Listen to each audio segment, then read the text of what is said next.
Praise the Lord मोर ख्रीष्टीय भाई भौणी मैंने आपण को स्वागत करुच्ची मोसेज न्यूज टीवी रे। आज सकाळ समय आम मैंने गोटे गीत संहितार किसी वाक्य को आम देखा आपण मान निमंते से वाक्य को मुझे पढ़ा चाहे। एठार एपर लिखा जाए गीत संहिता तार 91 तार 14, 15, 16 एपर लिखा जाए से आंभ उपरे अपना स्नेह रखिअछि एहेतु आंभे ताहाकु उद्धार करिबा। से आंभ नाम जानिअछि एहेतु आंभे ताहाकु उच्चरे रखिबा। से आंभ निकटरे प्रार्थना कले आंभे ताहाकु उत्तर देबा। दुख बेले आंभे ताहार सहवर्ती हेबा। आंभे ताहाकु रक्षा करिबा ओ ताहाकु संभ्रम करिबा। आंभे दीर्घायु देई ताहाकु तृप्त करिबा ओ आंभर परित्राण ताहाकु देखाइबा।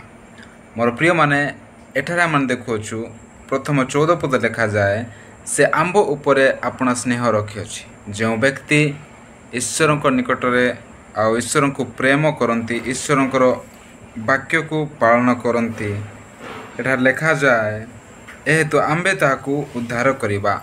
जो माने ईश्वर को प्रेम करती से मानकु परमेश्वर प्रत्येक परिस्थिति से मानकु ईश्वर उद्धार करती।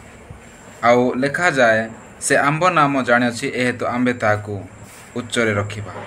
तांकर नाम जानिथिबा व्यक्ति मानकु तांकु ईश्वर को सम्मान देउथिबा व्यक्ति मानकु परमेश्वर कोन करिवे उच्च स्थान रे उच्चरे रखिवे। प्रत्येक क्षेत्र रे उन्नति आड़कु बढ़िबा निमंते तांकु सहाय्य करिवे।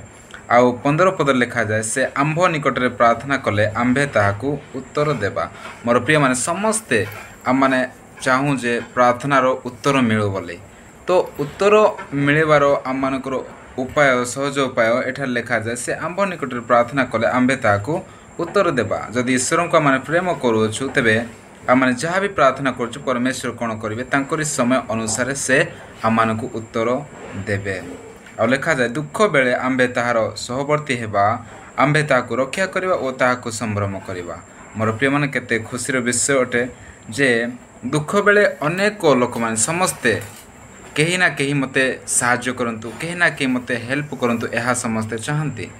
तो मोर प्रिय माने एठार देखो लिखा जाए दुख समय कौन करिवे परमेश्वर तांकर सहवर्ती बे साहाय्य करिवे।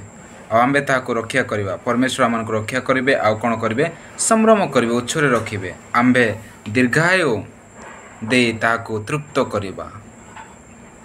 आंभर परित्राण ताहाकु देखाइबा। मोर प्रिय माने केते आशीर्वादर वाक्य अटे। मोर प्रिय माने जदि जो व्यक्ति ईश्वर को प्रेम करे ईश्वर प्रेम करने व्यक्ति मानक पाई परमेश्वर ए समस्त विषय को रखी अछंती। तांके आमनकु सुरक्षित करिवे आमनकु संभ्रम करिवे प्रार्थनार उत्तर मध्य प्रभु आमनकु देबे।